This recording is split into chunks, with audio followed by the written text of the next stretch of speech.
আজি আমি আকৌ আহি গৈছোঁ আমাৰ ক্লাছ লৈ। আজি হৈছে 4th August 2021। টাইম হৈছে 8:30 to 9:30। ক্লাছ হৈছে স্কিল এনহেন্সমেন্টৰ class. Skill enhancement that is 3rd semester revision class আৰু আমাৰ পেপাৰৰ নাম হৈছে basics of teaching in elementary level. আমি সেই পেপাৰটো আজি অকণমান ৰিভাইজ কৰি লওঁ ফৰ ইয়ৰ আন্ডাৰষ্টেণ্ডিং। তো ষ্টুডেণ্ট মই এটা প্ৰেজেণ্টেশ্যন দিছোঁ, তোমালোকে প্ৰেজেণ্টেশ্যনটো চোৱা। ফাৰ্ষ্ট তোমালোকৰ যিটো ইউনিট আছে এই ইউনিটটো হৈছে অন এলিমেণ্টাৰী এডুকেশ্যন। প্ৰথমতে আমি জানি লওঁ প্ৰাথমিক শিক্ষা বা এলিমেণ্টাৰী এডুকেশ্যন কি। ষ্টুডেণ্ট এলিমেণ্টাৰী এডুকেশ্যন হ'ল ক্লাছ 1 to 8 লৈকে কৰা এডুকেশ্যন। যে এডুকেশ্যনত ল'ৰা ছোৱালী ক্লাছ 1 to 8ৰ পৰা থাকে। 6 to 14 years 6 বছৰৰ পৰা 14 বছৰৰ ল'ৰা ছোৱালী যে শিক্ষা লয় সেই শিক্ষাক প্ৰাথমিক শিক্ষা বুলি কয়। প্ৰাথমিক শিক্ষাৰ এজ গ্ৰুপ হৈছে 6 to 14 years আৰু ক্লাছ হৈছে 1 to 8। Class 1 to 8। তো সিমৰন প্ৰাথমিক শিক্ষাৰ এজ গ্ৰুপ কিমান? কিমানৰ পৰা কিমান বয়সলৈকে দিয়া হয়? মেম 6 বছৰৰ পৰা 14 বছৰ বয়সলৈ। ইয়েছ। আৰু প্ৰাথমিক শিক্ষাৰ ক্লাছ কিমান? কিমান ক্লাছৰ পৰা কিমান ক্লাছলৈ দিয়া হয়? Ma'am 1 to 8। Yes, class 1 to 8। Very good. Student যে এলিমেণ্টাৰী এডুকেশ্যন দিয়া হয় সেই এলিমেণ্টাৰী এডুকেশ্যনৰ 5 yearsক প্ৰাইমাৰী এডুকেশ্যন আৰু 3 yearsক এলিমেণ্টাৰী বা আপাৰ প্ৰাইমাৰী এডুকেশ্যন বুলি কয়। এই যে ক্লাছ 1 to 8 1 to 8ক আকৌ দুই ভাগতে ভাগ কৰা হৈছে। এটা হ'ল 5 বছৰীয়া শিক্ষা আৰু এটা 3 বছৰীয়া শিক্ষা। টোটেল 8 বছৰ। টোটেল 8 বছৰ। 5 বছৰীয়া শিক্ষা আৰু 3 বছৰীয়া শিক্ষা দুটা মিলি 8 বছৰ। 1 to 8। ষ্টুডেণ্ট ফাৰ্ষ্ট 1 to 5ক কোৱা হয় প্ৰাইমাৰী এডুকেশ্যন আৰু 6, 7, 8ক কোৱা হয় upper primary education. 1 to 5 primary education that is class 1 to 5 primary education আৰু 6, 7, 8 হ'ল আপাৰ প্ৰাইমাৰী এডুকেশ্যন। আৰু দুটাক একেলগে মিলাই কোৱা হয় এলিমেণ্টাৰী এডুকেশ্যন। ঠিক আছে? 1 to 5 class 1 to 5 primary, 6, 7, 8 upper primary. দুটাক একেলগে মিলি কোৱা হয় এলিমেণ্টাৰী। টোটেল ক্লাছ হ'ল 1 to 8 আৰু এজ হ'ল 6 to 14। Clear all of you? এতিয়া চোৱা ষ্টুডেণ্ট, মই কিন্তু ক্লাছৰ মাজত প্ৰশ্ন কৰিম, তোমালোকে খুব মনোযোগ দি শুনা। মই কিন্তু কোৱেশ্চন সুধিম গোটেই ক্লাছটো শেষ হোৱাৰ পাছত। আৰু মই তোমাক ৰিকুৱেষ্ট কৰিম তুমি কপি এটা লৈ আনা। মই তোমাক যে কথাবিলাক কৈ আছোঁ সেইকেইটা 1 mark কুৱেশ্চনছ। তোমালোকে প্লিজ কপিত লিখি লিখি যোৱা। সকলো ষ্টুডেণ্ট তোমালোকে কপি লৈ আনা, টেবিলত বহা আৰু কেইটা লিখি লিখি যোৱা। তো আমি আকৌ কণ্টিনিউ কৰিছোঁ। Elementary education, national policy of education মতে কি? What is the meaning of elementary education according to national education policy? Okay. Elementary education or structure to hoise lower primary stage and upper primary stage. 6 to 11 years. 6 to 11 years or lora soli hol lower primary stage that is class 1 to 5. Aru 12 to 14 years or lora soli hol upper primary or higher primary stage jar boyok hoise 11 to 14 years. So lower primary 6 to 11, higher primary 11 to 14. Etu hol age group. Lower primary class 1 to 5, higher primary 6, 7, 8. This is the structure of 8 years of elementary education. Lower primary and upper primary. So student etia question. Koasun elementary education or duta bhag ki? Porishmita? Elementary education or duta bhag ki? Ma'am এটা upper primary education আৰু এটা upper primary education that is lower primary. এটা হল lower primary education, নিম্ন প্রাথমিক শিক্ষা, upper primary education, উচ্চ প্রাথমিক শিক্ষা। প্রাথমিক শিক্ষার দুটো স্তর, লোয়ার প্রাইমারি এডুকেশন, নিম্ন প্রাথমিক শিক্ষা, আপার প্রাইমারি এডুকেশন, উচ্চ প্রাথমিক শিক্ষা। লোয়ার প্রাইমারি এডুকেশনৰ ক্লাছ কিমানৰ পৰা কিমানলৈকে থাকে? হা মেম লোৱাৰ প্ৰাইমাৰী নিম্ন প্ৰাথমিক শিক্ষাত ক্লাছ কিমানৰ পৰা কিমানলৈকে থাকে? Ma'am 1 to 5 very good. উচ্চ প্ৰাথমিক শিক্ষা আপাৰ প্ৰাইমাৰীত ক্লাছ কিমানৰ পৰা কিমানলৈকে থাকে? Ma'am 6 7 8 class very good. লোৱাৰ প্ৰাইমাৰীত বয়সটো কিমান? নিম্ন প্ৰাথমিক শিক্ষাত ল'ৰা ছোৱালীৰ কিমান বয়সৰ পৰা কিমান বয়সলৈকে থাকে? Ma'am 6 to 11 very good. Upper primary বা উচ্চ প্ৰাথমিক শিক্ষাত বয়সৰ সীমাটো কি? মেম 12 to 14 12 বা 11 to 14। Very good. তো এইটো হ'ল প্ৰাথমিক শিক্ষাৰ ষ্ট্ৰাকচাৰ ইণ্ডিয়াত। এতিয়া চোৱা আমাৰ কনষ্টিটিউশ্যন মতে প্ৰাথমিক শিক্ষা কেনেকুৱা? ইণ্ডিয়ান কনষ্টিটিউশ্যনত প্ৰাথমিক শিক্ষাক কি বুলি কোৱা হৈছে? ষ্টুডেণ্ট, আমাৰ ভাৰতীয় শিক্ষাত আমি বিলিভ কৰোঁ equality. That is why Indian কনষ্টিটিউশ্যনত democracy, socialism, secularism, justice and equality এই 5টা ডাইমেনশ্যনৰ ওপৰত গুৰুত্ব দিয়া হৈছে। Please write down student, I am requesting you, please write down whatever I am saying. আমাৰ ভাৰতীয় সংবিধানত ইণ্ডিয়ান কনষ্টিটিউশ্যনত 5টা ডাইমেনশ্যনৰ ওপৰত গুৰুত্ব দিয়া হৈছে, 5টা দিশৰ ওপৰত গুৰুত্ব দিয়া হৈছে। দিজ আৰ ডেম'ক্ৰেচি, গণতন্ত্ৰ, ছ'চিয়েলিজম, সমাজবাদ, সেকুলাৰিজম, ধৰ্ম নিৰপেক্ষতা, জাস্টিস, ন্যায়, ইকুৱেলিটি, সমতা। গণতন্ত্ৰ, সমাজবাদ, ধৰ্ম নিৰপেক্ষতা, ন্যায় আৰু সমতা, এই 5টা দিশৰ ওপৰত ভাৰতীয় সংবিধান ইণ্ডিয়ান কনষ্টিটিউশ্যনে গুৰুত্ব দিছে। Democracy, socialism, secularism, justice, equality. Barbi Gogoi, please tell us what are the 5 dimensions of Indian Constitution? গণতন্ত্ৰ, সমাজবাদ, ধৰ্মনিৰপেক্ষতা, ন্যায় আৰু সমতা। Very good. আৰু ষ্টুডেণ্ট আৰু এটা কথা মনত থবা, what are the 4 ideals of democracy? গণতন্ত্ৰৰ 4টা দিক কি? ভাৰতীয় সংবিধানৰ আছে 5টা দিক, গণতন্ত্ৰৰ আছে 4টা দিক। ভাৰতীয় সংবিধানৰ 5টা দিক বাৰ্বিয়ে ক'লে ডেম'ক্ৰেচি, ছ'চিয়েলিজম, সেকুলাৰিজম, জাষ্টিস এণ্ড ইকুৱেলিটি। গণতন্ত্ৰৰ 4টা দিক হ'ল জাষ্টিস, লিবাৰ্টি, ইকুৱেলিটি, ফ্ৰেটাৰ্নিটি। জাষ্টিস মানে চবৰ লগত ন্যায় হ'ব লাগে, লিবাৰ্টি মানে স্বাধীনতা পাব লাগে, ইকুৱেলিটি মানে সমান হ'ব লাগে, ফ্ৰেটাৰ্নিটি মানে ভাতৃত্ববোধ থাকিব লাগে। ন্যায় হ'ব লাগে, স্বাধীনতা হ'ব লাগে, সমতা হ'ব লাগে আৰু ভাতৃত্ববোধ থাকিব লাগে। জাষ্টিস, লিবাৰ্টি, ইকুৱেলিটি, ফ্ৰেটাৰ্নিটি। বিকি দত্ত কোৱা, ডেম'ক্ৰেচিৰ 4টা আইডিয়াল কি? ডেম'ক্ৰেচিৰ 4টা দিক কি? গণতন্ত্ৰৰ 4টা দিক? বাইদেউ ন্যায়, Yes. সমতা, Yes. ভাতৃত্ববোধ, Yes. স্বাধীনতা। ন্যায়, সমতা, yes.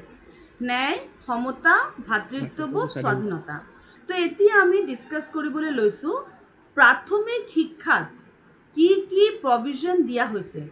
প্ৰাথমিক শিক্ষাত ভাৰতীয় সংবিধানত কি কি প্ৰভিজন দিয়া হৈছে। আমি এতিয়া পঢ়িম দফা বা article. Articles of the Indian Constitution for Elementary Education. প্ৰাথমিক শিক্ষাৰ লগত সংগতি থকা কি কি দফা আছে বা কি কি আৰ্টিকেল আছে। ফাৰ্ষ্ট তোমালোকে জানিব লাগিব আৰ্টিকেল 45। Article 45.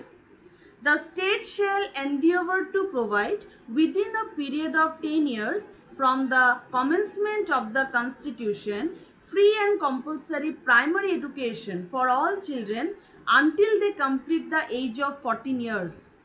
Article 45 এ কৈছে যে যেতিয়াৰ পৰা এই আৰ্টিকেলটো আহিছে যেতিয়াৰ পৰা এই আৰ্টিকেলটো আহিছে তাৰ 10 বছৰৰ ভিতৰত মন দি শুনিবা যে মই কোৱেশ্চন সুধিম আৰ্টিকেল 45 এ কি কৈছে এতিয়া সুধিম কাবাক সুধিম মন দি শুনা যেতিয়াৰ পৰা এই আৰ্টিকেলটো আহিছে তাৰ 10 বছৰৰ ভিতৰত মুক্ত আৰু বাধ্যতামূলক শিক্ষা 6 বছৰৰ পৰা 14 বছৰৰ সকলো ল'ৰা ছোৱালী মুক্ত আৰু বাধ্যতামূলক শিক্ষা হৈ যাব যেতিয়াৰ পৰা এই আৰ্টিকেলটো আহিছে তাৰ 10 বছৰৰ ভিতৰত যেতিয়াৰ পৰা এই আৰ্টিকেলটো আহিছে তাৰ 10 বছৰৰ ভিতৰত প্ৰতিটো ল'ৰা ছোৱালী ভাৰতৰ মুক্ত আৰু বাধ্যতামূলক শিক্ষা পাব লাগিব আৰু এইটো কোনে কৰিব ৰাজ্য চৰকাৰে কৰিব this is the article so Mridusmita Gogoi টেল আস আৰ্টিকেল 45 ত কি লিখা আছে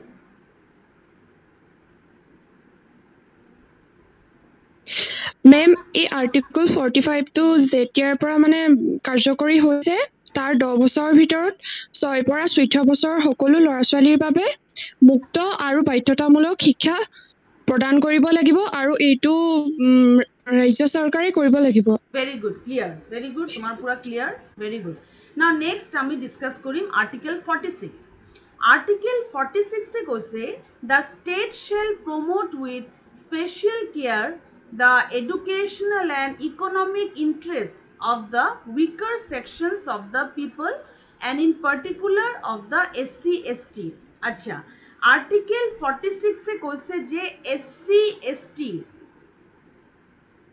অনুসূচিত জাতি জনজাতি SC ST তেওঁলোকৰ কাৰণে এডুকেশনাল আৰু ইকোনমিক ইন্টাৰেষ্টৰ কাৰণে তেওঁলোকৰ শিক্ষাৰ প্ৰমোশন কৰিব লাগিব তেওঁলোকৰ শৈক্ষিক আৰু অৰ্থনৈতিক নিৰাপত্তা যাতে থাকে শৈক্ষিক আৰু অৰ্থনৈতিক সুবিধা যাতে তেওঁলোকে পায় হেতু চাব লাগিব কাৰ চাব লাগিব উইকাৰ সেকশনৰ দুৰ্বল শ্ৰেণী অনুসূচিত জাতি জনজাতি SC ST এই দুৰ্বল শ্ৰেণীৰ তেওঁলোকৰ শৈক্ষিক আৰু অৰ্থনৈতিক শিক্ষাৰ ব্যৱস্থাৰ যাতে কোনো ধৰণৰ অসুবিধা নহয় তেওঁলোকৰ যাতে শৈক্ষিক আৰু অৰ্থনৈতিক নিৰাপত্তা থাকে সেইফালে চৰকাৰে চাব লাগিব দ্যাট ইজ আৰ্টিকেল 46 এতিয়া ষ্টুডেন্ট এতিয়া তেনেকুৱা কোনো দুৰ্বল শ্ৰেণী বুলি আমি ক'ব নোৱাৰো কাৰণ এতিয়া সিচুৱেশন বহুত পৰিৱৰ্তন হৈ গৈছে এই আৰ্টিকেল কেটা বহুত আগৰ আৰ্টিকেল হেতু কাৰণে এনেকে লিখা আছে তো আৰ্টিকেল 46 এ কি কৈছে সুপ্ৰিয়া বৰগোহাঁই আৰ্টিকেল 46 এ কি কৈছে কোৱা আৰ্টিকেল 46 এটো কৈছে যে গোষ্ঠীৰ সকলো লোকে যাতে বাকী ইন্টাৰনেটৰ প্ৰব্লেম অৰ্থনৈতিক আৰু শৈক্ষিক শিক্ষা প্ৰদান কৰিব লাগে ঠিক আছে আই হ্যাভ আন্ডারস্টুড মই বুজি পাইছো ভেরি গুড নাও স্টুডেন্ট ইয়ার বাহিরেও কি কি আর্টিকেল আছে প্রাথমিক শিক্ষার কারণে আর্টিকেল 29 and 30 আর্টিকেল 29 এ কৈছে যে ইয়েস হর্ষিতা আহা মাইনরিটি সেকশনৰ মাইনৰিটি যিবিলাক মানুহ আছে তেওঁলোকে নিজৰ ভাষাত স্কুল খুলিব পাৰিব তেওঁলোকে যদি ইচ্ছা কৰে নিজৰ কালচাৰ নিজৰ ভাষাত স্কুল খুলিব পাৰিব এডমিশন দিব পাৰিব আৰ্টিকেল 29 and 30 ইয়াৰ ওপৰত জোৰ দিছে আৰ্টিকেল 15 prohibition of discrimination কোনো ধৰণৰ মানুহৰ লগত কোনো ধৰণৰ ডিসক্ৰিমিনেশন নহব মহিলা আৰু সৰু সৰু শিশুৰ যেটো শৈক্ষিক ৰাইট আছে তেওঁলোকে পাব এটো হল আৰ্টিকেল 15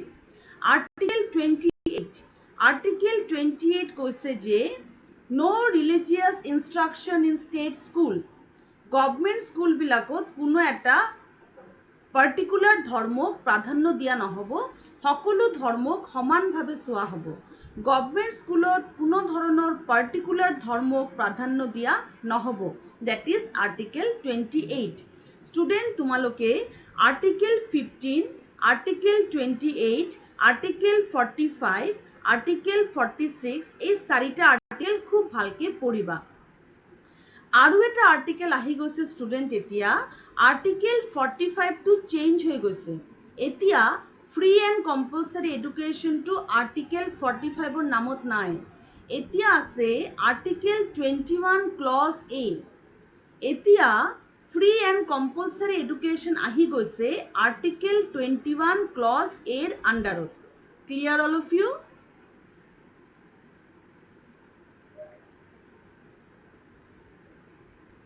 তোমালোকে এই বস্তুটো বুজি পাইছা?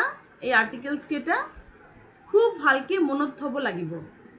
আৰ্টিকেল 45 কৈছে যে কোনো ধৰণৰ ডিছক্ৰিমিনেশ্যন নহ'ব, কোনো ধৰণৰ মানুহৰ মাজত ডিছক্ৰিমিনেশ্যন ভেদাভেদ নহ'ব, যিকোনো public place public area use কৰিব পাৰিব।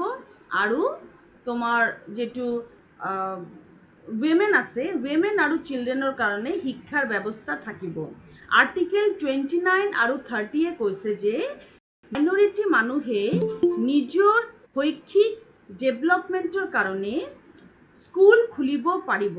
আৰ্টিকেল 28 কৈছে যে কোনো ষ্টেট স্কুলত ৰিলিজিয়াছ ইনষ্ট্ৰাকশ্যন দিয়া নহ'ব, পাৰ্টিকুলাৰ ধৰ্মৰ কথা কোনো এটা ষ্টেট স্কুলত কোৱা নহ'ব। আৰু মুক্ত আৰু বাধ্যতামূলক শিক্ষা, এই শিক্ষাৰ এতিয়াৰ আৰ্টিকেলটো হৈছে আৰ্টিকেল 21 ক্লজ A। আৰ্টিকেল 45টো সলনি হৈ এতিয়া হৈছে আৰ্টিকেল 21 ক্লজ A, মুক্ত আৰু বাধ্যতামূলক শিক্ষা। এইকেইটা আছে প্ৰাথমিক শিক্ষাৰ ক্ষেত্ৰত লোৱা আটাইতকৈ ইম্পৰ্টেণ্ট আৰ্টিকেল। এতিয়া চোৱা ৰাইট টু এডুকেশ্যন কি কোৱা হৈছে। এইটো আহিছে, এই পাৰ্টিকুলাৰ এক্টটো আহিছিলে in the year of 2009, right to education act. এই পাৰ্টিকুলাৰ এক্ট আহিছে 27 আগষ্ট 2009। আৰু কোনে দিছে এইটো? Government of India. Government of India কেলে দিছে এইটো? Right to free and compulsory education for children between 6 to 14 years of age. Yes, 6 to 14 years of age। আৰু এই পাৰ্টিকুলাৰ লটো গোটেই ভাৰতত বলবৎ হ'ব এক্সেপ্ট কাশ্মীৰ। কাশ্মীৰত সেইটো বলবৎ নহয়। আৰু কেতিয়াৰ পৰা এক্সিকিউট হ'ব? 1 এপ্ৰিল 2010 পৰা। তো ৰাইট টু এডুকেশ্যন এক্ট আহিছে RTE in the year of 27 August 2009। আৰু এই এক্টত লিখা আছে free and compulsory education 6 to 14 yearsৰ কাৰণে গোটেই ভাৰতত বলবৎ হ'ব কাশ্মীৰৰ বাহিৰে। কেতিয়াৰ পৰা হ'ব? 1 এপ্ৰিল 2010 পৰা। নেক্সট কৈছে it states date students up to standard 8, class 8 লৈকে should not be made to appear for any board examination।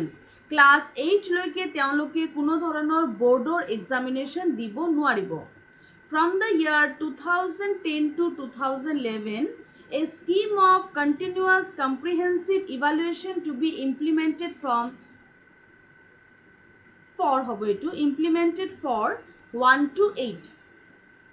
2010 আৰু 11ত এটা কণ্টিনিউৱাছ কম্প্ৰিহেনচিভ ইভালুৱেশ্যন, তোমালোকৰ যেনেকৈ ইণ্টাৰনেল এছেছমেণ্ট হয়, তোমালোক যেনেকৈ ইণ্টাৰনেল এছেছমেণ্ট দিয়া তেনেকৈ ক্লাছ 1 to 8ৰো ইণ্টাৰনেল এছেছমেণ্ট হ'ব। তেওঁলোকে বিভিন্ন ধৰণৰ ছেশ্যনেল পৰীক্ষা দিব। সেইটো হৈছে right to education act RTE 2009। তেতিয়াহ'লে RTE কোনটো ইয়াৰত আহিছে? নেত্ৰ দাস, RTE কোনটো ইয়াৰত আহিছে? এই এক্টটো কেতিয়াৰ পৰা বলবৎ হৈছে? 2010ত। একচুয়ালি 2009ত আহিছে, 10ত বলবৎ হৈছে। এই এক্টটো প্ল্যান কৰা হৈছিলে। তুমি এনেকৈ লিখিবা যদি পৰীক্ষাত আহে, কিছুমানে 2009 বুলি জানে, কিছুমানে 2010 বুলি জানে। তুমি এনেকৈ লিখিবা যে 2009ত এইটো প্ল্যান কৰা হৈছিল, ইণ্ডিয়াত এইটো বলবৎ কৰা হৈছিল 1 এপ্ৰিল 2010 পৰা। আৰু এই আৰ্টিকেলৰ মেইন কথাটো কি আছিল নেত্ৰ?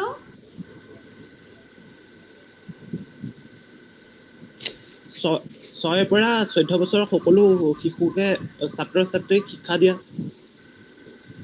বছৰৰ পৰা 14 বছৰৰ সকলো ছাত্ৰ ছাত্ৰীক মুক্ত আৰু বিনামূলীয়া শিক্ষা দিয়া হ'ব। Very good. আৰু ইয়াত কি কোৱা হৈছে যে ক্লাছ 1ৰ পৰা 8 লৈকে সকলো ল'ৰা ছোৱালীক ইণ্টাৰনেল এছেছমেণ্ট বা কণ্টিনিউৱাছ পৰীক্ষা লোৱা হ'ব। ঠিক আছে। এতিয়া ষ্টুডেণ্ট আমি অকণমান চাই লওঁ যে চেণ্ট্ৰেল আৰু ষ্টেট গভৰ্ণমেণ্টৰ কি স্কিম লঞ্চ কৰা হৈছে। খুবেই ইম্পৰ্টেণ্ট ষ্টুডেণ্ট। চেণ্ট্ৰেল আৰু ষ্টেট গভৰ্ণমেণ্টৰ কি স্কিম লঞ্চ হৈছে চোৱা। প্ৰাথমিক শিক্ষাৰ ডেভেলপমেণ্টৰ কাৰণে কি স্কিম লঞ্চ হৈছে। এটা হৈছে সৰ্বশিক্ষা অভিযান। প্ৰথমটো হৈছে সৰ্বশিক্ষা অভিযান।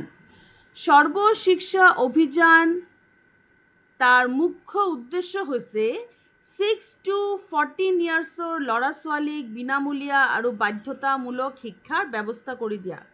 সৰ্বশিক্ষা অভিযান আহিছে 2001, অসমত আহিছে 2002, ভাৰতত 2001ত আহি গৈছিল আৰু অসমত 2001-2002ৰ ভিতৰত আহি গৈছিল। সৰ্বশিক্ষা অভিযান 6 to 14 ইয়াৰ্ছৰ ল'ৰা ছোৱালীক মুক্ত আৰু বাধ্যতামূলক শিক্ষা দিয়াৰ এটা স্কিম গভৰ্ণমেণ্টৰ, আৰু এই স্কিমটো লঞ্চ কৰিছে ministry of HRD government of India. Ministry of HRD government of India. এই পাৰ্টিকুলাৰ স্কিমৰ মেইন 3টা কাম হ'ল universal provision, universal enrolment and universal retention. Universal provision কি ষ্টুডেণ্ট? ইউনিভাৰ্চেল প্ৰভিজন হ'ল যে আমাৰ ইণ্ডিয়াত মুক্ত আৰু বাধ্যতামূলক শিক্ষা হ'বই লাগিব। That is constitutional provision. কনষ্টিটিউশ্যনে আমাক মুক্ত আৰু বাধ্যতামূলক শিক্ষাৰ কথা ক'বই লাগিব, আৰু সেইটো ভাৰতীয় সংবিধানত লিখিত হৈ আছে। সেই লিখিত লিপিবদ্ধ কথাটো হ'ল provision. Universal enrolment. Universal enrolment হ'ল সকলো ল'ৰা ছোৱালী আহি যাব লাগিব। স্কুলৰ ভিতৰত বাধ্যতামূলকভাৱে এডমিশ্যন ল'বই লাগিব। এইটো এনৰোলমেণ্ট, ভৰ্তিকৰণ। ইউনিভাৰ্চেল ৰিটেনশ্যন, অকল আহিলেই নহ'ব, তেওঁলোকে 6 to 14 ইয়াৰ্ছলৈকে স্কুলত থাকিবও লাগিব। অকল তেওঁলোকে আহিলেই নহ'ব, 6 to 14 ইয়াৰ্ছলৈকে স্কুলত থাকিবও লাগিব। তো সৰ্বশিক্ষা অভিযান আহিছিল 2001-2ৰ ভিতৰত, আৰু ইয়াৰ মুখ্য উদ্দেশ্য আছিল ফ্ৰী আৰু কম্পালচাৰী এডুকেশ্যন দিয়া, আৰু 3 প্ৰকাৰে সেই শিক্ষা দিয়াৰ ব্যৱস্থা কৰা হৈছিল। Universal provision, universal enrolment, universal retention. Universal provision হ'ল ভাৰতীয় সংবিধানত এই কথাটো লিখিত হ'ব লাগিব। এনৰোলমেণ্ট হ'ল সকলো ল'ৰা ছোৱালী বাধ্যতামূলকভাৱে স্কুলত এডমিশ্যন ল'বই লাগিব, আৰু ইউনিভাৰ্চেল ৰিটেনশ্যন হ'ল এডমিশ্যন ল'লেই নহ'ব, তেওঁলোকে স্কুলত 8 বছৰলৈকে মানে 1 to 8 লৈকে থাকিবই লাগিব, স্কুল এৰি গুচি যাব নোৱাৰিব। এই 3টা কথা বলবৎ কৰিবৰ কাৰণে সৰ্বশিক্ষা অভিযান আহিছিল, আৰু সৰ্বশিক্ষা অভিযানে বহুত ধৰণৰ কাম কৰিছে। Free mid day meal, free uniform, free text book, এই ধৰণৰ বহুত কাম সৰ্বশিক্ষা অভিযানে কৰিছে। সৰ্বশিক্ষা অভিযানৰ নিচিনা আৰু এটা স্কিম আছে, যে স্কিমটো হ'ল RMSA, ৰাষ্ট্ৰীয় মাধ্যমিক শিক্ষা অভিযান। ৰাষ্ট্ৰীয় মাধ্যমিক শিক্ষা অভিযান আহিছে 2009ত। কোনে আনিছে এইটো? Ministry of HRD government of India. মনত থবা ষ্টুডেণ্ট, যিমান কেইটা স্কিম আছে আটাইকেইটা স্কিম কিন্তু ministry of HRD government of ইণ্ডিয়াৰ নেশ্যনেল স্কিম হয়। RMSA আহিছে মাৰ্চ 2009, আৰু RMSAৰ কথা হ'ল যে জুনিয়ৰ ছেকেণ্ডেৰী ক্লাছ 9 and 10 আৰু চিনিয়ৰ ছেকেণ্ডেৰী ক্লাছ 11 আৰু 12, তাৰমানে 9, 10, 11, 12, 9, 10, 11, 12ৰ এডুকেশ্যন যাতে চবে লয়, কোনো যাতে সেই এডুকেশ্যনৰ পৰা থাকি নাযায়, আৰু তেওঁলোকক যাতে টেকনিকেল ছাপোৰ্ট দিব পৰা যায়। তেতিয়াহ'লে ষ্টুডেণ্ট, সৰ্বশিক্ষা অভিযান কোন ক্লাছৰ পৰা কোন ক্লাছৰ কাৰণে হয়? মই এতিয়া সুধিম এই কথাটো।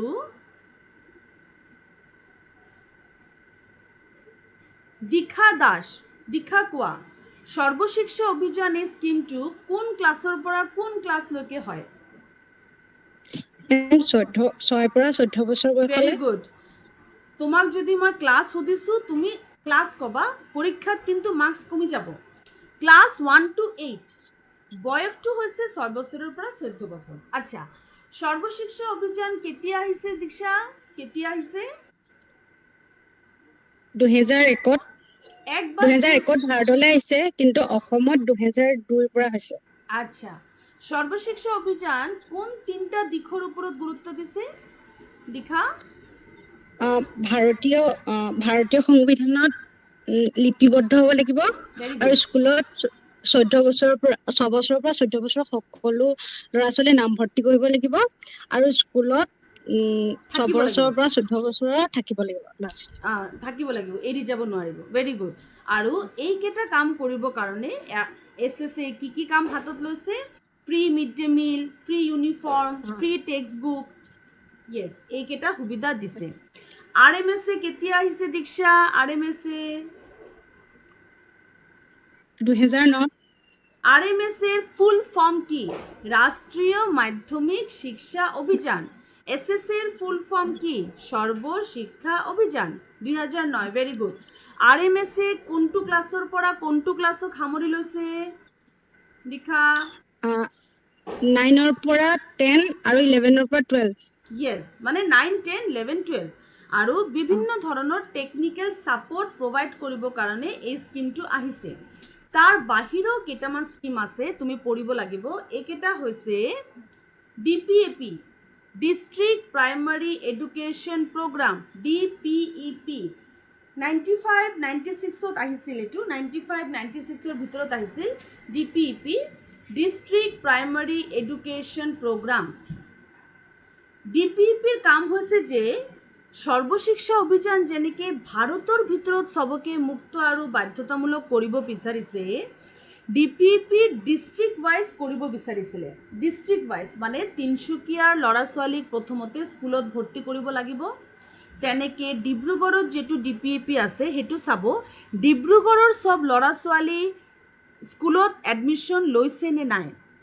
শিৱসাগৰৰ যেটো ডিপিইপি আছে, শিৱসাগৰৰ ল'ৰা ছোৱালীক মুক্ত আৰু বাধ্যতামূলক শিক্ষা কৰিছে নে নাই সেইটো নিৰীক্ষণ কৰিব।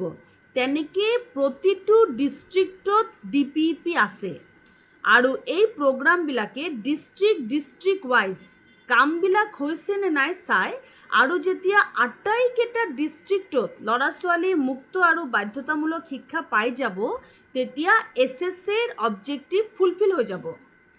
SSA হৈছে এই ডিপিইপিৰ এটা ডাঙৰ ৰূপ।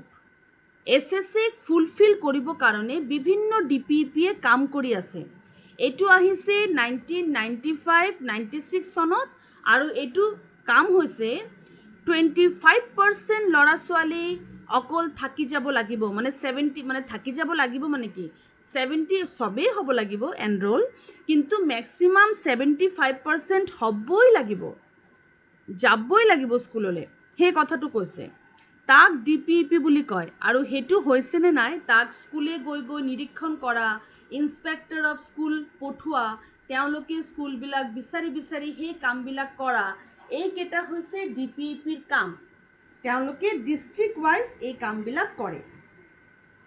ডিপিইপি কেতিয়া আহিছে হৰ্ষিতা? চিন্ময় কোৱা, চিন্ময় ডিপিইপি কেতিয়া আহিছে, কোনটো ইয়াৰ?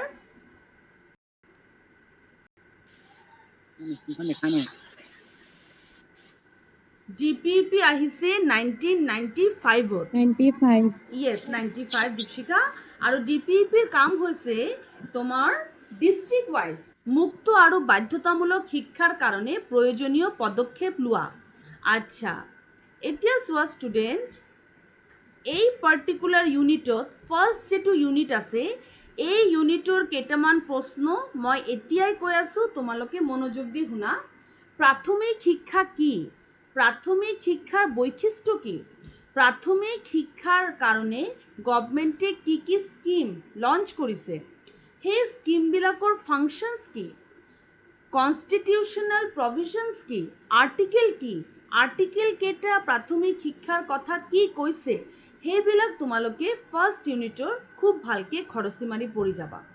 এতিয়া আমি যদি আমাৰ নেক্সট ইউনিটৰ ফালে যাওঁ, আমাৰ দ্বিতীয় ইউনিটটো আছে human growth and development stages. এইটো হ'ল সাইকোলজিকেল। হিউমেন গ্ৰোথ আৰু ডেভেলপমেণ্ট, আমাৰ সাইকো-ফিজিকেল গ্ৰোথ আৰু ডেভেলপমেণ্ট। ষ্টুডেণ্ট, ইয়াত তুমি পঢ়িব লাগিব গ্ৰোথ আৰু ডেভেলপমেণ্ট কি, এইটো তুমি জানিব লাগিব। ষ্টুডেণ্ট, গ্ৰোথ কি আৰু ডেভেলপমেণ্ট কি? গ্ৰোথ হ'ল আমাৰ বডিৰ ইনক্ৰিজমেণ্ট। যেতিয়া আমাৰ বডি বাঢ়ে, হাত বাঢ়া, ভৰি বাঢ়া, মূৰটো দীঘল হোৱা, মূৰ ডাঙৰ হোৱা, দীঘল হোৱা, হাত ভৰি দীঘল হোৱা, ইয়াক কোৱা হয় গ্ৰোথ। যেতিয়া আমাৰ বডিৰ সাইজটো বাঢ়ে, যেতিয়া আমি সৰুৰ পৰা ডাঙৰ হৈ গৈ থাকোঁ, সেই সাইজ বঢ়াটোক কোৱা হয় গ্ৰোথ। ডেভেলপমেণ্ট হ'ল যেতিয়া আমাৰ শাৰীৰিকৰ লগে লগে মানসিক স্থিতিৰো উন্নতি হয়, যেতিয়া আমাৰ থিংকিং, আণ্ডাৰষ্টেণ্ডিং, অপিনিয়ন, ফিলিং এইবিলাকৰো বিকাশ হয়। অকল শাৰীৰিক বিকাশক কোৱা হয় গ্ৰোথ। শাৰীৰিক আৰু মানসিক বিকাশ, দুটা বিকাশক একেলগে কোৱা হয় ডেভেলপমেণ্ট। গ্ৰোথ হ'ল এটা কোৱান্টিটেটিভ মেজাৰ। গ্ৰোথক আমি জুখিব পাৰোঁ। তোমালোক যেনেকুৱা 4 feet, 5 feet বা 40 kg, 60 kg, শকতবিলাক 60 kg, ক্ষীণবোৰ 40 kg বা 20-25 kg, তোমাৰ গ্ৰোথ জুখিব পাৰি, কিন্তু ডেভেলপমেণ্টক জুখিব নোৱাৰোঁ। বুদ্ধি 32 কিলোমিটাৰ, এটিটিউড 25 চেণ্টিমিটাৰ, এইটোতো হ'ব নোৱাৰে। তো আমাৰ থিংকিং, আণ্ডাৰষ্টেণ্ডিং, অপিনিয়ন, ফিলিং এইবিলাকক আমি জুখিব নোৱাৰোঁ। তোমালোকে মোক দেখি পাইছা ষ্টুডেণ্ট? নাই পোৱা মেম। আচ্ছা, নেক্সট পইণ্টটো চোৱা। গ্ৰোথৰ ক্ষেত্ৰত আমি যিহেতু জুখিব পাৰোঁ, সেইটো কাৰণে গ্ৰোথক আমি চাবও পাৰোঁ, আমি চকুৰে চাব পাৰোঁ। তোমালোকে সৰুৰ পৰা ডাঙৰ হৈ গৈ আছা, তোমালোকৰ এলবামবিলাক চাবা কেনেকৈ তোমালোকৰ শাৰীৰিক পৰিৱৰ্তন আহিছে, সেইটো গ্ৰোথ। কিন্তু তোমালোকৰ ডেভেলপমেণ্টটো চাব নোৱাৰোঁ, তোমালোকৰ থিংকিং, আণ্ডাৰষ্টেণ্ডিং, অপিনিয়ন, ফিলিং চাব নোৱাৰোঁ। তো ষ্টুডেণ্ট, গ্ৰোথ হ'ল শাৰীৰিক বিকাশ, ডেভেলপমেণ্ট হ'ল মানসিক বিকাশ। গ্ৰোথক আমি জুখিব পাৰোঁ, ডেভেলপমেণ্টক আমি জুখিব নোৱাৰোঁ, অকল এছেছ কৰিব পাৰোঁ। ডেভেলপমেণ্টক জুখিব নোৱাৰোঁ, কিন্তু আমি ধাৰণা কৰিব পাৰোঁ, এছেছ কৰিব পাৰোঁ। আমি কওঁ নহয় ছোৱালীজনী কিমান বুদ্ধিমান, ছোৱালীজনীৰ এটিটিউড কিমান ভাল, কিমান ধুনীয়াকৈ কথা কয়, কিমান কালচাৰ। তো আমি এটা ধাৰণা কৰিব পাৰোঁ, যদিও জুখিব নোৱাৰোঁ। আৰু এটা হ'ল যে গ্ৰোথক আমি চকুত চাব পাৰোঁ, ডেভেলপমেণ্টত আমি খালী চকুৰে চাব নোৱাৰোঁ। সেইটো হ'ল গ্ৰোথ আৰু ডেভেলপমেণ্টৰ বেছিক কনচেপ্ট। নিৰ্বাণ, কোৱাচোন গ্ৰোথ আৰু ডেভেলপমেণ্টৰ ডিফাৰেঞ্চটো কি কি?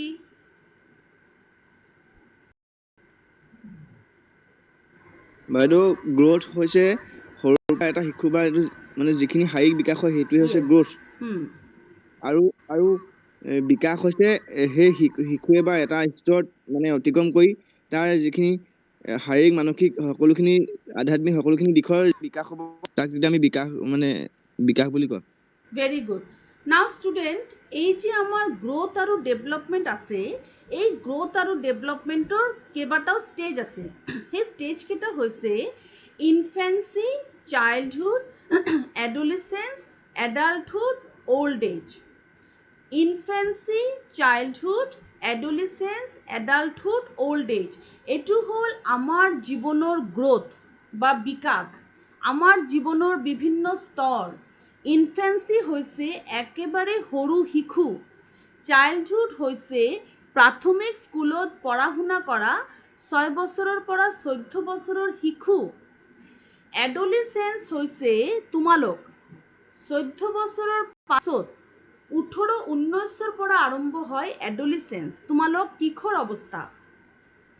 তাৰপিছত হ'ল মোৰ অৱস্থা মেচিউৰিটি এডাল্টহুড মই যেটো এডাল্টহুডত পাইছোঁ তাৰপিছত আহিব মোৰ বুঢ়া অৱস্থা মই বুঢ়া হ'ম অল্ড এজ আৰু তাৰপিছত এদিন নাইকিয়া হৈ যাম তোমালোকে মোৰ খবৰ খাতি লৈ থাকিবা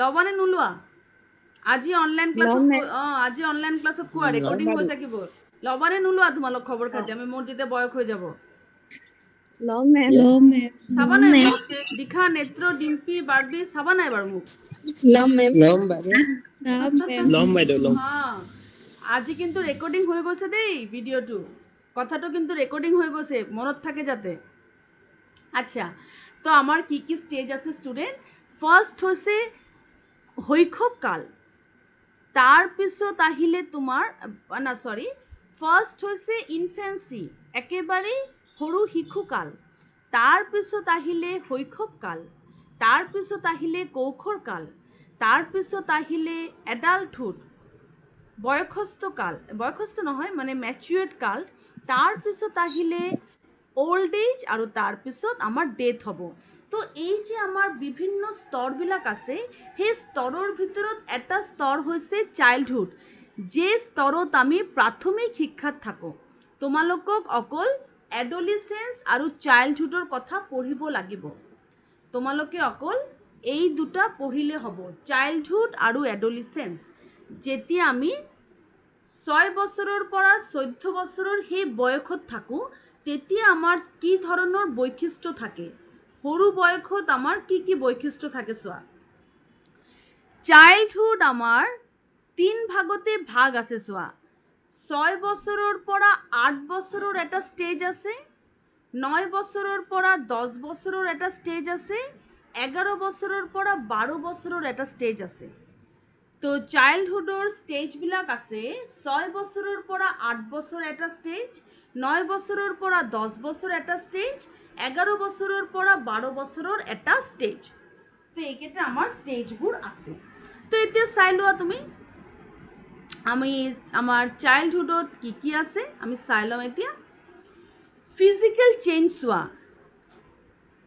চাইল্ডহুডত এটা বাচ্চা নিজৰ বডিক কন্ট্ৰোল কৰিবলৈ শিকি যায় সৰু বাচ্চা যেনেকে কপি থাকে আমি কিমান কওঁ সৰু বাচ্চা যেতিয়া আমি কোলাত লওঁ সেই বাচ্চাটো কওঁ আমাৰ ফালে চা কেমেৰাৰ ফালে চা সেই বাচ্চাটো কপি যিকোনো জায়গাত চায় জিটি চায় কিন্তু আমাৰ ফালে নাচায় কাৰণ সি চাব নোৱাৰে নিজৰ বডিৰ ওপৰত কন্ট্ৰোল নাই কিন্তু আমি যেতিয়া 6 বছৰত আহি যাওঁ আমি গা ধুব পাৰো হাত মুখ ধুব পাৰো নিজৰ বডি টাচ কৰিব পাৰো কোনোবাই আমাক মাতিলে আমি হেফালে চাব পাৰো ৰেসপন্স দিব পাৰো তো আমাৰ লাহে লাহে বডি স্ট্ৰাকচাৰ ইমপ্ৰুভ হ'বলৈ ধৰে 6 বছৰৰ পৰা 8 বছৰত আমাৰ বডিত আমি বহুত এনাৰ্জি পাওঁ 9 বছৰৰ পৰা 10 বছৰত যেতিয়া যাওঁ তেতিয়া আমাৰ মুভমেন্ট আৰু বাঢ়ি যায় বডি মুভমেন্ট বাঢ়ি যায় আৰু আমি বিভিন্ন ধৰণৰ খেল ধেমালি কৰি তেতিয়া ভাল পাওঁ স্পোৰ্টস ডান্সিং ফিজিক্যাল অ্যাক্টিভিটি আমি খুব কৰোঁ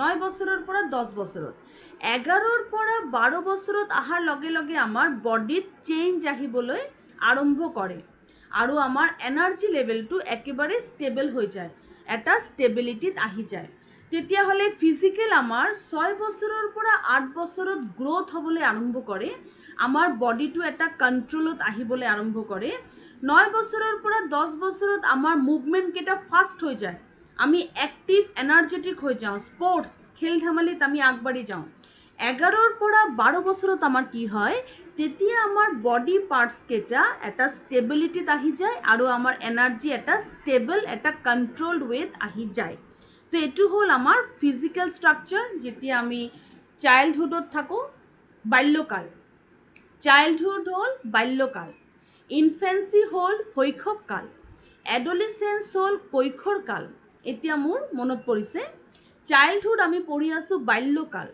আৰু ইনফেন্সি হৈছে শৈশৱ কাল তো আমাৰ কোৰ্স মতে আছে চাইল্ডহুড আৰু এডলিসেন্স বাল্যকাল আৰু কৈশোৰ কাল তো আমি এতিয়া বাল্যকালৰ ফিজিক্যাল ফিচাৰ চালো তাৰ পিছত আহিলে আমাৰ মেন্টাল ফিচাৰ মানসিকভাৱে আমাৰ কি উন্নতি হয় কগনিটিভ গ্ৰোথ মানসিক উন্নতি কি হয় লাৰ্নিং বাই ডুইং আমি যিকোনো কাম নিজে কৰি চাওঁ, কৰি ভাল পাওঁ।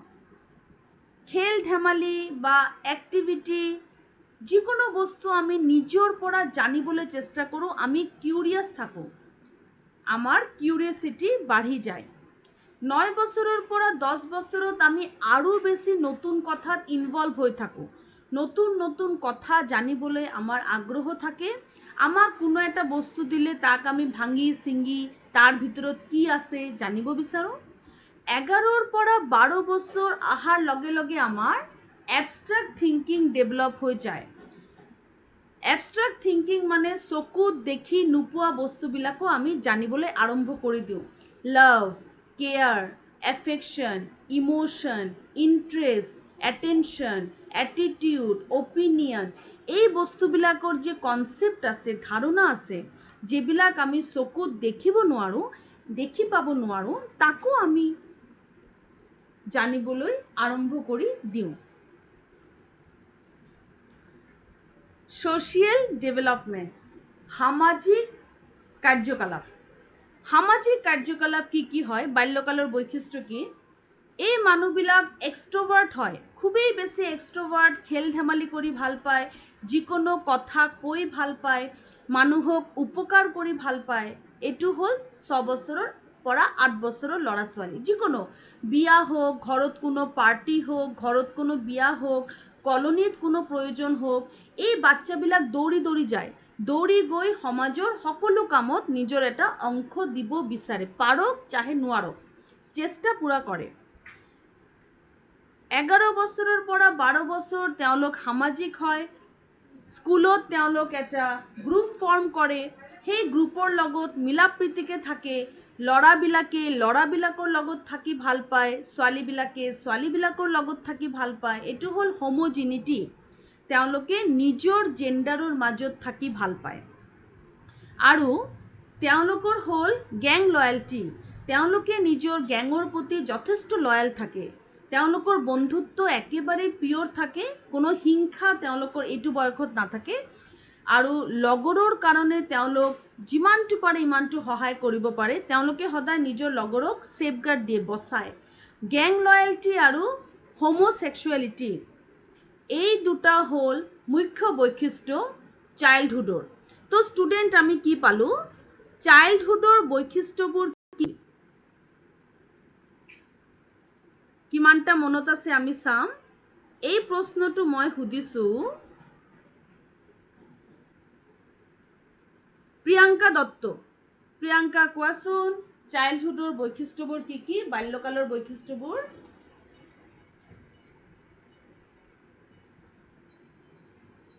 মেম, বাল্যকালত শিশুৰ মানে বাল্যকালৰ শিশু নৈতিক বিকাশ হয়, সামাজিক বিকাশ হয়, আৱেগিক বিকাশ হয়, আৰু মানসিক বিকাশ হয়। মানসিক বিকাশৰ ক্ষেত্ৰত শিশুৱে মানে ভাষা আয়ত্ত কৰিবলৈ বিচাৰে, আৰু নিজৰ লগৰ সমবয়সীয়া মানে শিশুৰ লগত একেলগে খেল ধেমালি কৰে। তাহাঁতৰ গেং লয়েলিটিটো মানে গঢ়ি তোলে, আৰু যিখিনি কাম মানে কৰিবলৈ বিচাৰে সেই কামখিনি একেলগে মানে পাৰক নোৱাৰক কৰিবলৈ মানে চেষ্টা কৰে। Very good, very good. আৰু মনত থবা ষ্টুডেণ্ট, এই বাল্যকালৰ মুখ্য বৈশিষ্ট্য হ'ল যে তেওঁলোক সামাজিক হয়, যথেষ্ট সামাজিক হয়, আৰু যিকোনো সমস্যা তেওঁলোক সমাধান কৰিবহে বিচাৰে, খুব ফ্ৰেণ্ডলি হয়। তাৰেই অকণমান অপজিট কিন্তু কৈশোৰ কাল। কৈশোৰ কাল হৈছে ধুমুহা আৰু উৎপীড়নৰ কাল। Adolescence is a period of storm and stress. ধুমুহা আৰু উৎপীড়নৰ কাল। এডোলেসেন্সত শাৰীৰিক সমস্যা, মানসিক সমস্যা দেখা যায়। এডোলেসেন্সৰ পজিটিভ নিগেটিভ দুটা চাইডেই আছে।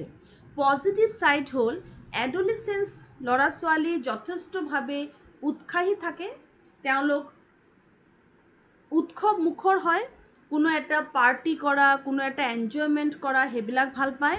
তেওঁলোক এডভেঞ্চাৰাছ হয়, নতুন নতুন দিশ, নতুন নতুন কথা জানিবলৈ যথেষ্ট ভাল পায়। আমি দেখিছোঁ স্প্লিটছবিলাক, ৰ'ডিজ, তাত সৰু সৰু ছোৱালীবিলাক যায়, টিনেজবিলাক যায়, তোমালোকৰ নিচিনা বয়সৰ ল'ৰা ছোৱালী যায়, আৰু অকণমান সেই তোমালোকতকৈ ডাঙৰ থাকে। আৰু তেওঁলোক কি কৰে? তেওঁলোকে বিভিন্ন ধৰণে এডভেঞ্চাৰ কৰে, সাপৰ মুখত হাত ভৰাই দিয়া, বিচ্ছুৰ মাজত শুই যোৱা, খতৰোকে খিলাড়ী। তো এই ধৰণৰ এক্টিভিটিজ কৰি এডোলিসেন্স ভাল পায়। এডোলিসেন্সৰ আৰু এটা বৈশিষ্ট্য হৈছে তেওঁলোকে সামাজিক স্বীকৃতি, ছ'চিয়েল ৰিকগনিশ্যন ভাল পায়। তেওঁলোকে কৰা কামবিলাকৰ যাতে এটা স্বীকৃতি থাকে, তেওঁলোকৰ এটা যাতে অস্তিত্ব থাকে, সেইটো কৰি তেওঁলোক ভাল পায়। তেওঁলোকে নিজৰ কথাটো ষ্টাব্লিছ কৰিব বিচাৰে। সামাজিক ৰীতি নীতিৰ মাজতে বন্দী হৈ থাকিবলৈ তেওঁলোক ভাল নাপায়। তেওঁলোক স্বাধীনভাৱে মুক্তভাৱে চিন্তা কৰি ভাল পায়।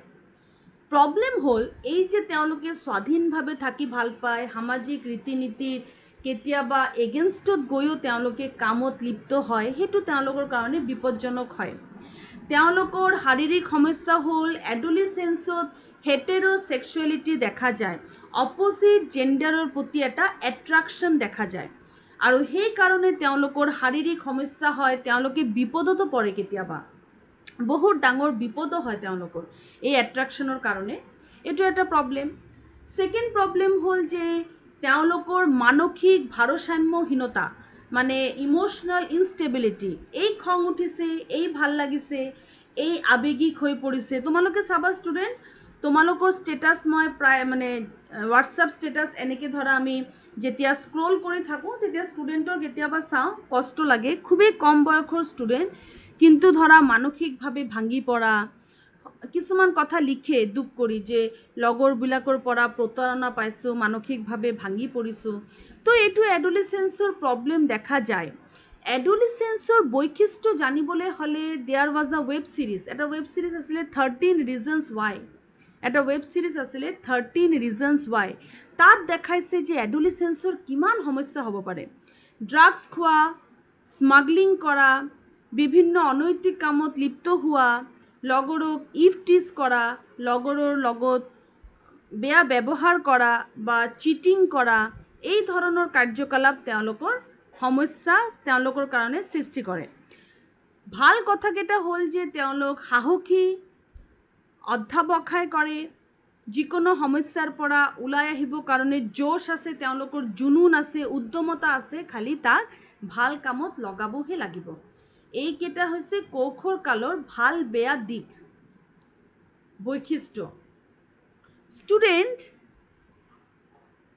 এই যে তোমালোকৰ কৈশোৰকাল বা বাল্যকাল আছে, তাক তুমি যদি ভালকে চলাব বিচাৰা, তাক তুমি যদি ভালকে থব বিচাৰা, তিনিটা বস্তুৰ ডেভেলপমেণ্ট হ'ব লাগিব: কগনিটিভ, এফেক্টিভ এণ্ড সাইকোমোটৰ। এইটো তোমালোকে আগতেও পাইছা, চিন্ময়, দীপশিখা, ইয়াক তুমি লেসন প্লেনতো পাইছা। Cognitive, affective and সাইকোমোটৰ।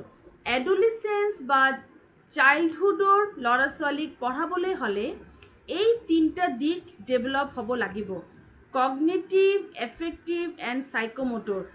এই তিনিটা ডমেইন কোনে দিছিল? Benjamin S Bloom. কথাটো মনত থোৱা, কথাটো মনত থৈ দিয়া। বেঞ্জামিন এছ ব্লুম, এই তিনিটা দিশ দিয়া মানুহ আছিল বেঞ্জামিন এছ ব্লুম, আৰু ইয়াক কোৱা হয় টেক্সোনমি অফ ইনষ্ট্ৰাকশ্যনেল অবজেক্টিভছ। ইয়াক কোৱা হয় taxonomy of instructional objectives. Benjamin S Bloom, আৰু ইয়াক কোৱা হয় taxonomy of instructional objective. Now student, তেওঁৰ মতে এজন ষ্টুডেণ্টৰ তিনিটা বস্তু আমি ডেভেলপ কৰিব লাগে। এটা হ'ল কগনিটিভ, আৰু এটা এফেক্টিভ, নেক্সটটো সাইকোমোটৰ। কগনিটিভ মানে থিংকিং স্কিল, এজন ষ্টুডেণ্টৰ চিন্তা কৰাৰ ক্ষমতা, থিংকিং স্কিল। তাৰ ভিতৰত সেই ষ্টুডেণ্টে এনালাইজ কেনেকৈ কৰিব লাগে, বুজি কেনেকৈ পাব লাগে, মনত কেনেকৈ থ'ব লাগে, মূল্যায়ন কেনেকৈ কৰিব লাগে, থিংকিং স্কিল এপ্লাই কৰি ক্ৰিয়েট কেনেকৈ কৰিব লাগে, এই কথাবিলাক জানিব লাগে।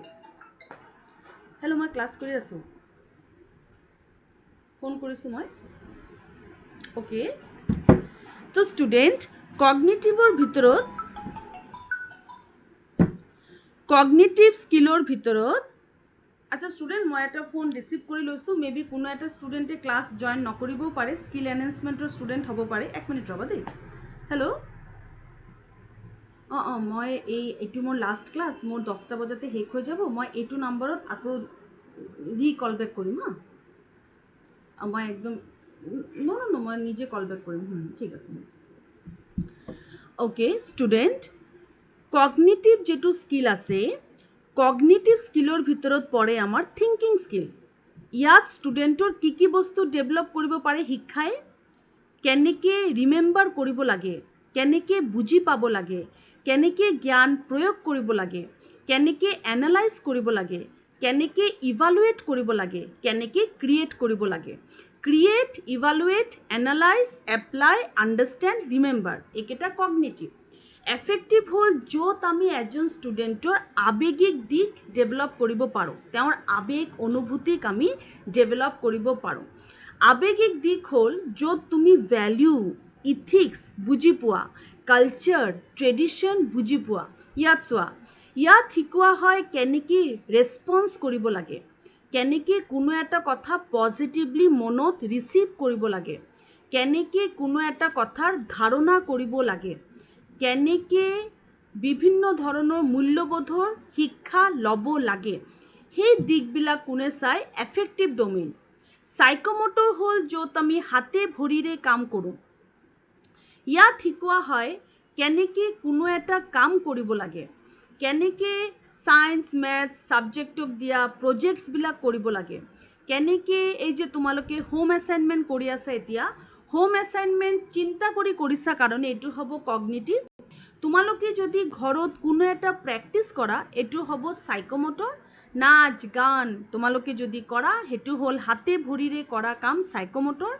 আৰু তুমি যদি কোনো বস্তুত আৱেগিক হৈ চিন্তা কৰা, কোনো কবিতা পঢ়া, কোনো বই পঢ়া, কোনো গান বা নাচ প্ৰেক্টিছ কৰা, সেইটো হৈ যাব আৱেগিক দিশ। সাইকোমোটৰ হ'ল প্লেয়িং, ফুটবল, ভলীবল, বাস্কেটবল, এই ধৰণৰ হাতে ভৰিৰে কৰা কামবিলাক হ'ল, দৈনন্দিন জীৱনত কৰা কামবিলাক হ'ল সাইকোমোটৰ স্কিলৰ ভিতৰত পৰে। আৱেগ বুজি পাই সেইমতে ৰেছপন্স কৰাটো আৱেগিক ডমেইনৰ ভিতৰত পৰে। আৰু নিজে ৰিমেম্বাৰ কৰি থিংকিঙৰ যোগেদি কোনো এটা কাম কৰা থিংকিং স্কিলৰ ভিতৰত পৰে। তো চিন্ময়, আমাৰ 3টা ডমেইন কি কি? মেম কগনিটিভ, এফেক্টিভ আৰু সাইকোমোটৰ।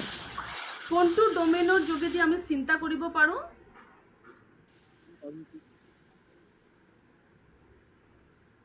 কগনিটিভ। কোনটো ডমেইনৰ যোগেদি আমি আৱেগিক হ'ব পাৰোঁ? এফেক্টিভ।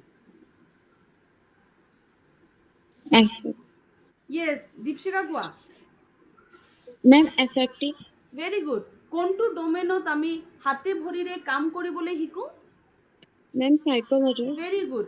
এই 3টা ডমেইন চাইল্ডহুড কোৱা, এডলিসেন্স কোৱা, টিল ডেথলৈকে আমাৰ লগত থাকে। এই 3টা ডমেইনৰ ওপৰত ভিত্তি কৰি শিক্ষা দিয়া হয়। আৰু এই 3টা ডমেইন কোনে উলিয়াইছিল? দীপশিখা, কোনে উলিয়াইছিল? Benjamin S Bloom. Very good, Benjamin S Bloom. এতিয়া আমি আমাৰ ইউনিট 3 ফালে যদি যাওঁ, আমাৰ ইউনিট 3ত আছিলে curricular and co-curricular activities. Curricular মানে পাঠ্যক্ৰম, আৰু কো-কাৰিকুলাৰ এক্টিভিটি হৈছে সহ পাঠ্যক্ৰমিক কাৰ্যাৱলী। নাও ষ্টুডেণ্ট, আমি এতিয়া চাই লৈছোঁ আমাৰ পাঠ্যক্ৰম কি, মানে কাৰিকুলাম কি।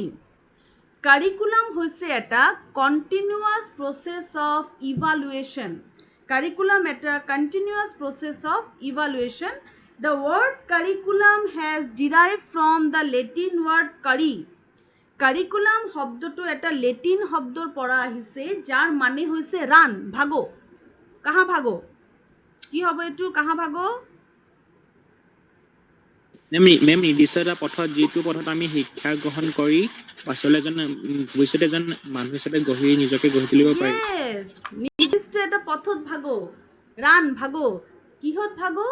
নিৰ্দিষ্ট এটা পথত। তাৰ মানে তোমাৰ যেটো উদ্দেশ্য আছে, সেই পাৰ্টিকুলাৰ উদ্দেশ্যত উপনীত হ'বলৈ বিভিন্ন সাবজেক্টৰ যোগেদি, বিভিন্ন অভিজ্ঞতাৰ যোগেদি সেই লক্ষ্যত উপনীত হ'বলৈ যে কোৰ্স আমাক সহায় কৰে, যে পদ্ধতি আমাক সহায় কৰে, সেইটো হ'ল পাঠ্যক্ৰম। Very good. নাও ষ্টুডেণ্ট, পাঠ্যক্ৰমৰ কেইটা ডেফিনেশ্যনো দিয়া আছে। পাঠ্যক্ৰম কিন্তু অকল বুকিশ এক্সপিৰিয়েঞ্চ নহয়, অভাৰঅল এক্সপিৰিয়েঞ্চ। এটা স্কুল কলেজ ইউনিভাৰ্চিটিৰ যিটো অভাৰঅল এক্সপিৰিয়েঞ্চ আমি পাওঁ, singing, dancing, recitation, dramatisation, story telling, classes, books, journal, periodical, article, as a whole আমি যে অভিজ্ঞতাবোৰ পাওঁ, ৰাতিপুৱা 9টাৰ পৰা লৈ 3টালৈকে স্কুল কলেজ ইউনিভাৰ্চিটিত আমি যে বিভিন্ন ধৰণৰ অভিজ্ঞতা পাওঁ, সেই অভিজ্ঞতাবিলাকক একেলগে পাঠ্যক্ৰম বুলি কয়। অকল বুকিশ এক্সপিৰিয়েঞ্চকেই পাঠ্যক্ৰম নুবুজায়।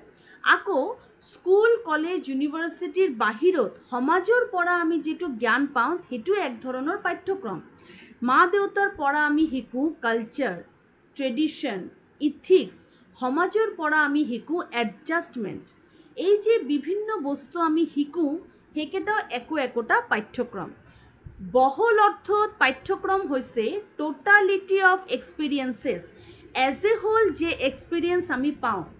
ঠেগ অৰ্থত পাঠ্যক্ৰম হৈছে এটা পাৰ্টিকুলাৰ কোৰ্স ফিনিশ কৰাৰ কাৰণে কৰা কাৰ্যাৱলী। এটা কোৰ্স কমপ্লিট কৰাৰ কাৰণে যে কাৰ্যবিলাক আমি কৰোঁ তাক ঠেগ অৰ্থত পাঠ্যক্ৰম। আৰু বহল অৰ্থত পাঠ্যক্ৰম হৈছে কোনো এটা এক্টিভিটি এচিভ কৰিবৰ কাৰণে কোনো এটা কোৰ্স, ঠেগ অৰ্থত পাঠ্যক্ৰম হৈছে কোনো এটা কোৰ্স কমপ্লিট কৰিবৰ কাৰণে কৰা এক্টিভিটি। বহল অৰ্থত পাঠ্যক্ৰম হৈছে এজ এ হোল কোনো এটা এক্সপিৰিয়েঞ্চ গেইন কৰা। স্কুল কলেজ ইউনিভাৰ্চিটি বা outside of that totality of experiences যিটো আমি গেইন কৰোঁ। তো এইটো হৈছে পাঠ্যক্ৰম। তো পাঠ্যক্ৰম কি? আমাক এই কথাটো ক'ব, হোৱাট ইজ কাৰিকুলাম, আমাক ক'ব উৰ্মিলা কোঁৱৰ। উৰ্মিলা কোৱা, হোৱাট ইজ কাৰিকুলাম? মেম, শিক্ষাৰ লক্ষ্য উদ্দেশ্য নিৰ্ধাৰণ হোৱাৰ পাছত এখন বিদ্যালয়ৰ শিক্ষকসকলে শিক্ষাৰ্থীসকলক যি বিষয়বস্তু প্ৰদান কৰে, সেই বিষয়বস্তুৰ পৰা শিক্ষাৰ্থীসকলে যি লাভ অৰ্জন কৰি এজন উপযুক্ত ব্যক্তি হিচাপে গঢ় লোৱাত সহায় কৰে, তাকে পাঠ্যক্ৰম বুলি কোৱা হয় সহজ অৰ্থত। য়েছ। পাঠ্যক্ৰম শব্দটো কোন ভাষাৰ কোন শব্দৰ পৰা আহিছে? মেম, লেটিন ভাষাৰ পৰা আহিছে। কুৰি। মেম, লেটিন ভাষা কুৰিৰ পৰা আহিছে। তাৰ মানে কি উৰ্মিলা? তাৰ মানে আছে দৌৰপথ, মানে দৌৰি যোৱা, মানে কোনো এটা দিশৰ প্ৰতি আগুৱাই যাবৰ বাবে যি আমাক শিক্ষা প্ৰদান কৰা হয়। কোনো এটা দিক মানে কি জানা?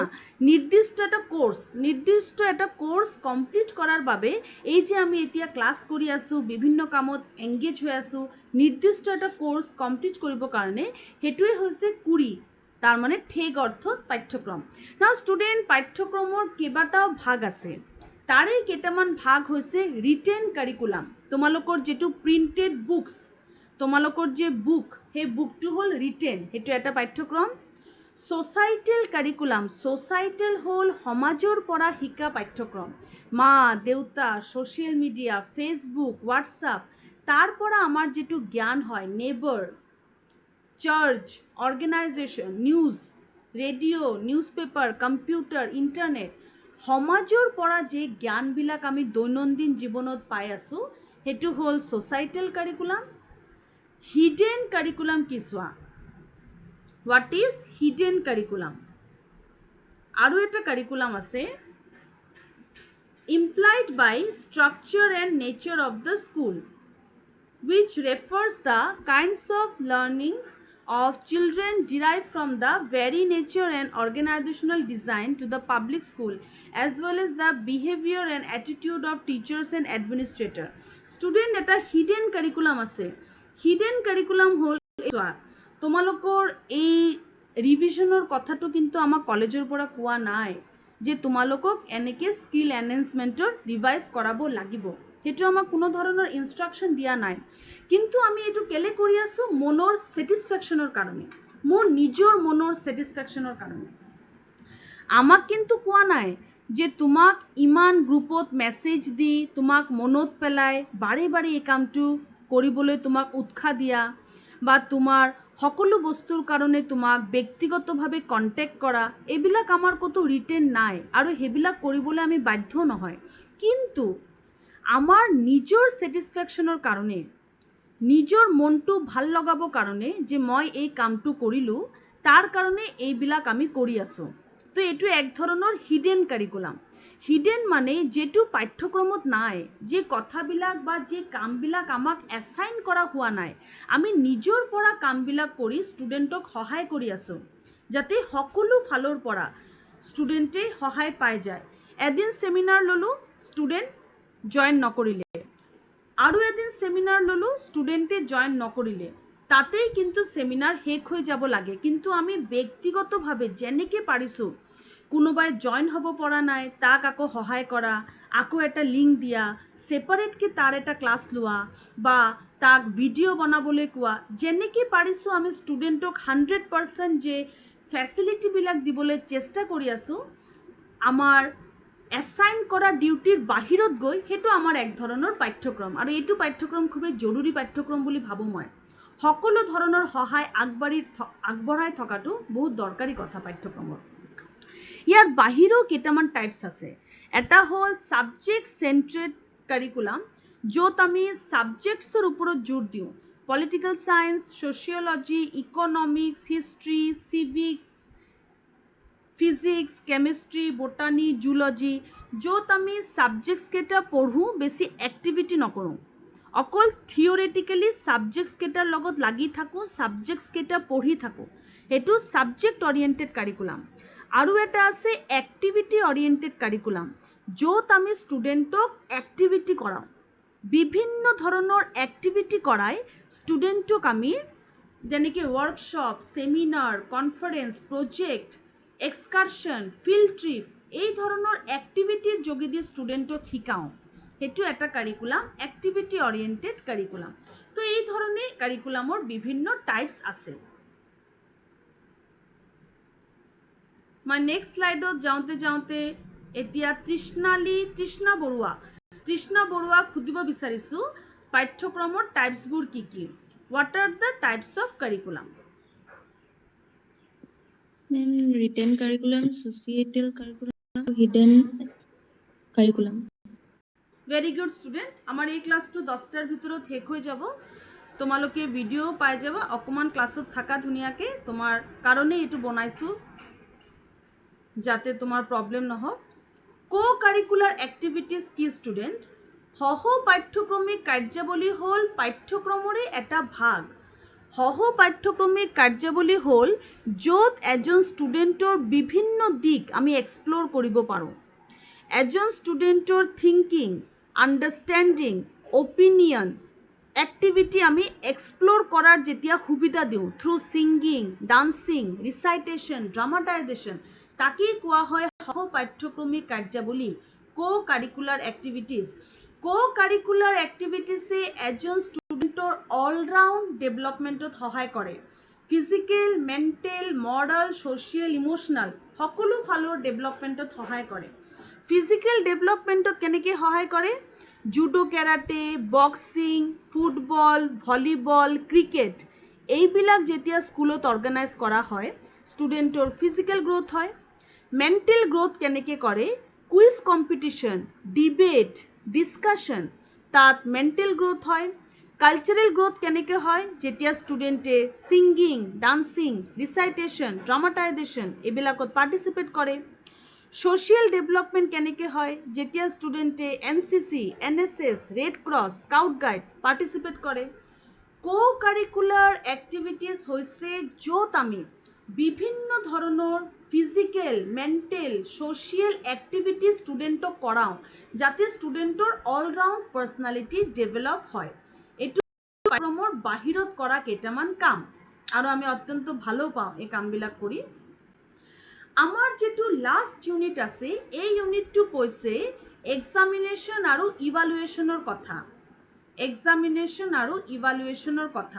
ষ্টুডেণ্ট এক্সামিনেশ্যন আৰু ইভালুৱেশ্যনৰ বেছিক ডিফাৰেন্স আছে এক্সামিনেশ্যন হৈছে তোমালোকৰ টেষ্ট লোৱা তোমালোকৰ পৰীক্ষা লোৱা ইভালুৱেশ্যন হৈছে তোমালোকক মূল্যায়ন কৰা দুটাৰ মাজত বেছিক ডিফাৰেন্স আছে বেছি নাই ডিফাৰেন্সটো এটা হৈছে তোমালোকৰ পৰীক্ষা লোৱা এটা হৈছে তোমালোকক মূল্যায়ন কৰা পৰীক্ষা লোৱা মানে তোমাক এটা সিৰিজ অফ কোয়েশ্চন দি সেই কোয়েশ্চনৰ তোমাৰ নলেজটো জোখা তোমাক এটা সিৰিজ অফ কোয়েশ্চন দি সেই কোয়েশ্চনত তোমাৰ নলেজটো জোখা কোৱা হয় টেষ্ট ইভালুয়েশন হৈছে তোমাক মূল্যায়ন কৰা তোমাক এটা নলেজ দি সেই নলেজৰ যোগেদি তোমাক মূল্যায়ন কৰা যে তোমাৰ ৰেজাল্ট কেনেকুৱা হৈছে টেষ্ট হৈছে তোমাক প্ৰথমতে এটা সিৰিজ অফ কোয়েশ্চনস দি তোমাৰ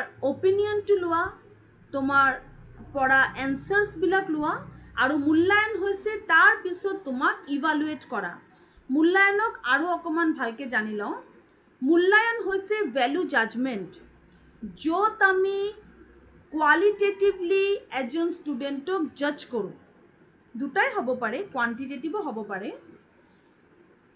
যেতিয়া আমি পৰীক্ষা লওঁ পৰীক্ষা লোৱাৰ পাছত আমি যে মাৰ্কস বা গ্ৰেড দিওঁ 80 পালে চিন্ময় ধৰা 80 পালে 80 পোৱা মানে চিন্ময় ভাল হৈছে বুলি ক'ব পাৰো ভাল এই যে ভাল শব্দটো ইয়াক মূল্যায়ন বুলি কয় মূল্যায়ন হল গুণগত মানদণ্ডৰ পৰীক্ষা এক্সামিনেশন হৈছে মাৰ্কসৰ পৰীক্ষা এক্সামিনেশনত আমি মার্কস কিমান পাইছে হেতু চাওঁ মূল্যায়নত কিমান ভাল হৈছে এটো চাম যেনেকে ধৰা মই এটা গানৰ পৰীক্ষা লৈছো ইন্ডিয়ান আইডলত মই তোমাক গানৰ কাৰণে 10 দিছো হেতু মই এক্সামাইন কৰিছো গানৰ কাৰণে তোমাক 10 দিছো হেতু হৈছে এক্সামিনেশন মই থিয় হৈ তোমাক কৈছো বাহ কি ভাল হ'ল বঢ়িয়া হেতু হৈছে মোৰ মূল্যায়ন হল কোয়ালিটেটিভ এসপেক্ট বিলাক চোৱা হয় আৰু এক্সামিনেশন হৈছে কোয়ান্টিটি য'ত মাৰ্কস বিলাক চোৱা হয় হেতু মেইন ডিফাৰেন্স ইভালুয়েশনত ভ্যালু জাজ কৰা হয় ভ্যালু জাজমেন্ট দিয়া হয় ইভালুয়েশনৰ বিভিন্ন টুলস আছে স্টুডেন্ট ইভালুয়েশনৰ বিভিন্ন টুল আছে আমি কন্টিনিউয়াসলি ইভালুয়েট কৰিব পাৰো বা কম্প্ৰিহেনসিভ ওয়েত ইভালুয়েট কৰিব পাৰো Continuous and comprehensive evaluation. Continuous evaluation হল তোমালোকক গোটেই বছৰলৈকে ইভালুয়েট কৰি থকা গোটেই বছৰ যেনেকে ধৰা সেমিনাৰ লোৱা গ্ৰুপ ডিসকাশন লোৱা হোম অ্যাসাইনমেন্ট লোৱা সেশনাল পৰীক্ষা লোৱা একেটা হল কন্টিনিউয়াস মাঝে আমি লৈ আছো ইন আ ৰেগুলাৰ ইন্টাৰভেল যেতিয়া আমি স্টুডেন্টক কন্টিনিউয়াস কে ইভালুয়েট কৰো তাকে কোৱা হয় অবিৰত মূল্যায়ন কন্টিনিউয়াস ইভালুয়েশন অবিৰত মূল্যায়ন আৰু ফাইনাল পৰীক্ষাত যেটো আমি সামগ্ৰিকভাৱে এজ এ হোল গোটেই সেমিস্টাৰটো শেষ হোৱাৰ পাছত পৰীক্ষা লম হেতু হ'ব সামগ্ৰিক মূল্যায়ন কম্প্ৰিহেনসিভ ইভালুয়েশন সামগ্ৰিক মূল্যায়ন বা কম্প্ৰিহেনসিভ ইভালুয়েশন তো স্টুডেন্ট এটা হৈছে কন্টিনিউয়াস যেটো আমি গোটেই সেমিস্টাৰত লৈ থাকিম মাঝে তাক অবিৰত বুলি কয় আৰু একেবাৰে 16 তাৰিখে তোমালোকৰ যেটো ফাইনাল পৰীক্ষা হ'ব তাক কোৱা হয় সামগ্ৰিক মূল্যায়ন তো এটো আছিল তোমালোকৰ এই বছৰৰ কোৰ্স ইংলিশ মিডিয়াম স্টুডেন্টস তেওঁলোকৰ কাৰণে মই গুগল ক্লাছৰুমত এই আটাইকেইটা মেটেৰিয়েল আপলোড কৰি দিম এছএমএছ মিডিয়াম স্টুডেন্টছৰ বুকস থাকে তেওঁলোকৰ প্ৰবলেম নহয় আৰু ক্লাস বিলাকতো ধুনিয়াকে এছএমএছত বুজাই দিয়া হয় হেতু কাৰণে ইংলিশ মিডিয়ামৰ কাৰণে মই এই মেটেৰিয়েল কেটা বনাই লৈছো যাতে তেওঁলোকে ক্লাছতো ধুনিয়াকে কথাটো বুজি পাই যাওক আৰু এই মেটেৰিয়েল কেটাও পাই যাওক আজি যেহেতু মোৰ fourth semester class plus third semester revision দুটাই শেষ হৈছে ফাইনালি হেতু কাৰণে মই গুগল ক্লাছৰুমত আটাইকেটা মেটেৰিয়েল এই যে পাৱাৰ পইণ্ট আছে আগৰ পাৱাৰ পইণ্ট নতুন পাৱাৰ পইণ্ট লাৰ্নিং মেটেৰিয়েল যে ৱেবসাইটৰ পৰা যে টপিক বিলাক চাই মই তোমালোকক পঢ়াইছিলো সব মই লাহে 7 তাৰিখৰ ভিতৰত গুগল ক্লাছৰুমত আপলোড কৰি দিম ইংলিশ মিডিয়াম স্টুডেন্টস তোমালোকে সব ওয়েব ৰিসোৰ্স ইন্টাৰনেট সোৰ্স কোৰ পৰা মই তোমালোকক পঢ়াইছিলো সব তোমালোকে ইন্টাৰনেটত পাই যাবা বাকি এছএমএছ মিডিয়াম স্টুডেন্টে মোৰ লেকচাৰ প্লাস বুক ওৰিয়েন্টেড মেটেৰিয়াল তো তেওঁলোকৰ এভেইলেবল আছেই ইংলিশ মিডিয়ামৰ বহুত কম থাকে তথাপিও মই তোমালোকৰ কাৰণে এছামিজ টাইপিং শিকিছোঁ। তোমালোকে যদি কোনো এটা টপিকৰ এনচাৰ নোপোৱা, বুজি নোপোৱা, মোক ক'বা, মই এছামিজ টাইপ কৰি তোমাক সেই এনচাৰটো গুগল ক্লাছৰুমত দি দিম। কোনো এটা কুৱেশ্যনৰ যদি এনচাৰ লাগে মোক ক'বা, কোনো এটা টপিক যদি আকৌ বুজাই দিব লাগে মোক ক'বা, মই তাৰ এনচাৰ তোমালোকক দি দিম। তো এইটো পাৰ্টিকুলাৰ ছেমিষ্টাৰত, থাৰ্ড ছেমিষ্টাৰত তোমালোকৰ আছিলে 4টা ইউনিট।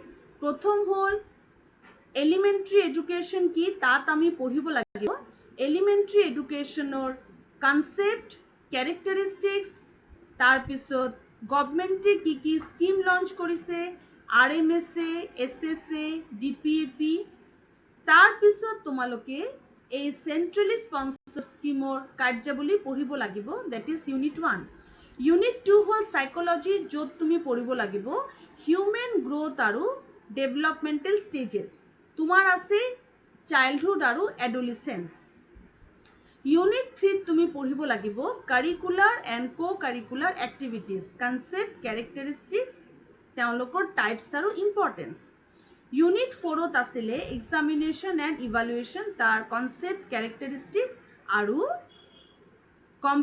কণ্টিনিউৱাছ আৰু কম্প্ৰিহেনচিভ ইভালুৱেশ্যন, তেওঁলোকৰ কম্পেৰিজন আৰু তেওঁলোকৰ মানে কি। তো এইটো আছিলে তোমালোকৰ চিলেবাছ। মই চিন্ময়ক ৰিকুৱেষ্ট কৰিছোঁ যে তুমি প্লিজ এই ক্লাছৰ এটা স্ক্ৰীনশ্বট লৈ লোৱা আৰু এই স্ক্ৰীনশ্বট তুমি গ্ৰুপত দি দিয়া। তো ষ্টুডেণ্ট, চিন্ময় তুমি স্ক্ৰীনশ্বট ল'লা? বা উৰ্মিলা, ডিম্পি কিমান এটেণ্ডেঞ্চ আছে ক্লাছৰ, সেই এটেণ্ডেঞ্চ কেইটা দি দিয়া। উৰ্মিলা, ডিম্পি যোনে পাৰা। দীপশিখা, আচ্ছা, চিন্ময় সবকে ইনক্লুড কৰি দিবা। আচ্ছা, তো ষ্টুডেণ্ট তোমালোকৰ কিবা ডাউট আছে যদি কোৱা।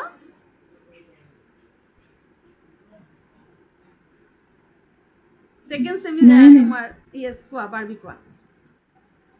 নাই মেম ডাউট। যদি মানে পঢ়ি থাকোতে কিবা নৰো তেতিয়া আপোনাক সুধিম, তেতিয়া কৈ দিব।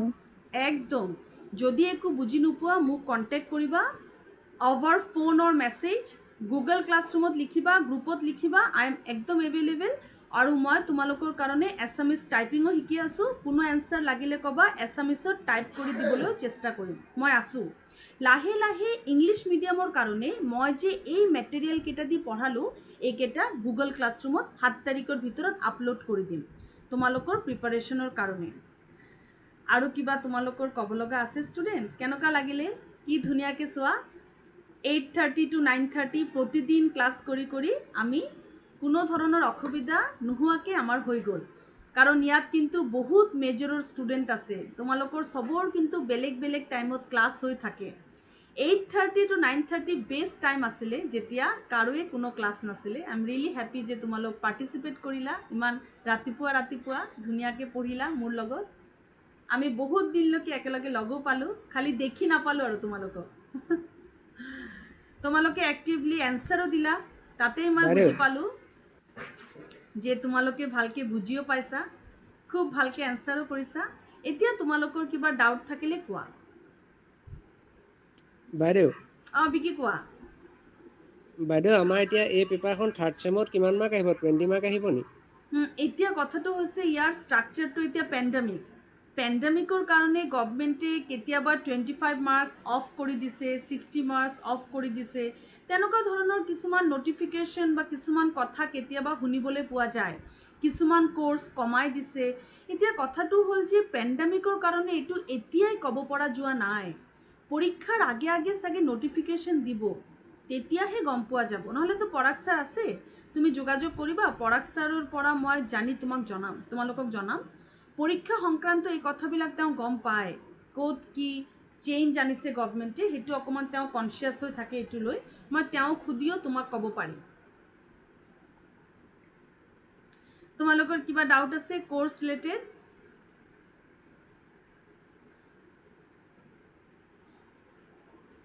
আছে বা বাইদেউ, নাই? কোৱা ইয়েছ। এই কালি যে আমাৰ এছাইনমেণ্ট যে দুটা দিছিলে, এটা 10 নম্বৰ যে দিছিলে 6 চেমৰ, সেই যে কিমান দিয়াখিনি কৰিব লাগিব ন? কি কৈছা নিৰ্বাণ, লাহে লাহে কোৱা। নহয় বাইদেউ কালি যে আমাৰ এছাইনমেণ্ট দিছিলে 20 মাৰ্কৰ যে আচ্ছা তাৰে 10 মাৰ্কৰ মানে যিখিনি টিক মাৰ্ক দিয়া সেইখিনি কৰিব লাগিব ন দি থৈছে যে ইয়েস 10 মাৰ্কৰ কেইটা টিক মাৰ্কটো 10 মাৰ্ক আৰু 10 মাৰ্কৰ হ'ল এটা কোশ্চেন আৰু ষ্টুডেণ্ট কোশ্চেনটো কিন্তু বহলাই লিখিব নালাগে পৰীক্ষাত যেনেকৈ লিখা তেনেকৈ পৰীক্ষাৰ কাৰণে 10 মাৰ্কৰ এনচাৰ আমি এটা যিমানটো লেন্থৰ লিখো অকল সিমানটোৱে সেইটো লিখি তাৰ ফটো মাৰি PDF বনাই গুগল ক্লাছৰুমত আপলোড কৰিব লাগে নিৰ্বাণ তোমাৰ ডাউটটো কোৱা এটা এছাইনমেণ্ট কৰিলে অকল 10 পাবা দুটা কৰিলেহে 20 পাবা মানে যিমান পোৱা আৰু মানে 20ৰ ভিতৰত পাবা কোৱা নিৰ্বাণ সেইটোকে সুধিছিলি বাইদেউ সেইটো তোমালোকে সোনকালে দি দিবা তাৰ মাৰ্কছ কেইটা তোমালোকে গম পাই যাবা আৰু কিবা ডাউট আছে যদি কোৱা মেম চিন্ময় কোৱা মেম আমাৰ এডুকেশ্যন মেজৰখিনি মেম প্ৰেক্টিকেল কৰি আছোঁ যে সেইকাৰণে মেম এছাইনমেণ্টটো সময়মতে কৰিব পৰা নাই এইটোতো গম পাইছোঁ একচুৱেলি ষ্টুডেণ্ট মই বুজি পাইছোঁ এইটো মানে পেণ্ডামিক চিটুৱেশ্যনটো পেণ্ডামিকৰ কাৰণে চবৰে প্ৰব্লেম হৈ আছে কিন্তু কথাটো এইটো হৈছে যে আমাক যদি ডিব্ৰুগড় ইউনিভাৰ্চিটিৰ কোনো নটিফিকেশ্যন মতে আমাৰ যদি কোনো নটিফিকেশ্যন আহি যায় আৰু আমাক যদি পুটুককৈ ছাবমিট কৰিবলৈ কৈ দিয়ে তেতিয়া মই মানে হেল্প কৰিব নোৱাৰিম কাৰণ যদি আমাক কৈ দিয়ে যে ঘপককৈ 2 দিনৰ ভিতৰত সাবমিট কৰা তুমি কি মাৰ্কস আছে ইন্টাৰনাল অ্যাসেসমেন্টৰ সাবমিট কৰা তেতিয়া কিন্তু মই সাবমিট কৰিবই লাগিব কাৰণ মই অলৰেডি তোমালোকক এছাইনমেন্টটো দিলো আৰু হেতুও মই বুজি পাইছোঁ যে কি কৰিবা পেণ্ডামিক সিচুৱেশ্যনৰ কাৰণে সব বস্তুৱে এতিয়া ফাষ্টকে হৈ আছে তুমি কেতিয়া জমা দিবা তোমাৰ ইচ্ছা তোমালোকে 7 তাৰিখে নোৱাৰিলে নিজে চাই ল'বা তুমি কেতিয়া দিবা কিন্তু মই এটা কথা ইয়াতে কৈ থওঁ আমাৰ পৰা যদি কোনো মাৰ্কস ঘপককে বিচাৰে আমি ৰেডি হৈ থাকিম আমি যেতিয়া আমাক পুটুককে দিব বিচাৰিব তেতিয়া আমি হেতু জমা দিবই লাগিব তেতিয়া যদি কাবাৰ থাকি যায় হেতু বেড লাক হেতু আৰু কি কৰিব পাৰিম হেতু কাৰণে 7 তাৰিখলৈকে মই দি থৈছো কাৰণ মই জানো 7 তাৰিখলৈকে একো নটিফিকেশ্যন নাহে 2 দিনৰ ভিতৰত নাহে কিন্তু যদি 16 তাৰিখৰ পৰা পৰীক্ষা হয় তাৰ মানে কি তাৰ মানে অতি সোনকালে নটিফিকেশ্যন আহিব অতি সোনকালে ইন্টাৰনেল জমা দিব লাগিব 16 তাৰিখৰ পৰা তো পৰীক্ষাই তো ইন্টারনাল তো আমি নিশ্চয় পরীক্ষার আগতেই দিও তো নিশ্চয় আগতেই জমা লব সেই কথা কেটার কারণেই মই দি থৈছো 7 তারিখের ভিতৰত নিদিলে মই নিদিলেও একো কৰিবলগীয়া নাই কি কৰা যাব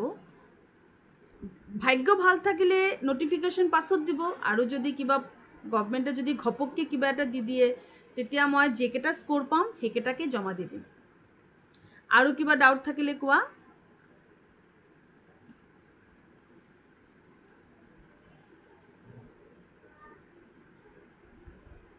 এইটো অনলাইনে হ'ব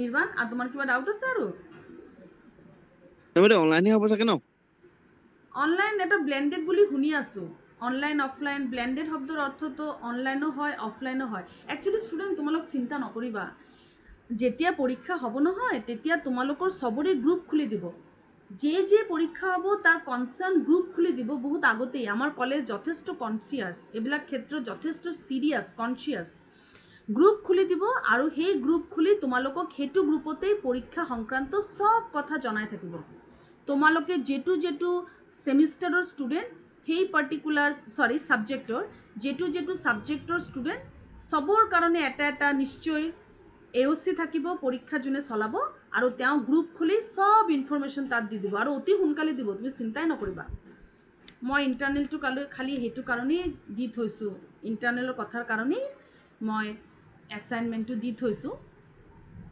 আৰু কম দিছো এছাইনমেন্টটো এটো কাৰণে একেবাৰে হৰুকে দিছো 20 মাৰ্কসৰ এটা তো 1 মিনিট লাগে 5 মিনিটত এটা হৈ যায় আৰু এটা এনসাৰ লিখিবলৈ আধা ঘন্টা মান লাগে আৰু আপলোড কৰিলে হৈ যায় মোটামুটি 2 ঘন্টাৰ ভিতৰত হৈ যাব লাগে বেছিকে ধৰিছো মানে 2 ঘন্টাৰ ভিতৰতে হৈ যাব লাগে